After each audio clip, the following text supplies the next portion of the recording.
YCP హయాంలో రఘురామకృష్ణరాజును కస్టడీలో హింసించిన కేసులో అప్పటి సిఐడి చీఫ్ సునీల్ కుమార్ కు పోలీసులు నోటీసులు ఇచ్చారు. డిసెంబర్ 4న విచారణకు రావాలని ఆదేశించారు. 2021 మే 14న హైదరాబాద్లో రఘురామను సిఐడి అధికారులు అరెస్టు చేసి గుంటూరులోని సిఐడి ప్రాంతీయ కార్యాలయానికి తరలించారు.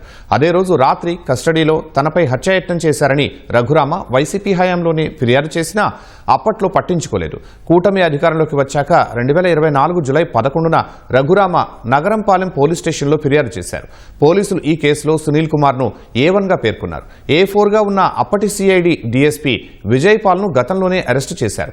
రఘురామను కస్టడీలో వేధించడమే గాక అప్పటి జీజీహెచ్ ఉన్నతాధికారులపై ఒత్తిళ్లు తెచ్చి తప్పుడు వైద్య నివేదికలు ఇప్పించారని ఆరోపణలు ఎదుర్కొంటున్న సునీల్ కుమార్ను మొదటిసారి విచారణకు పిలిచారు.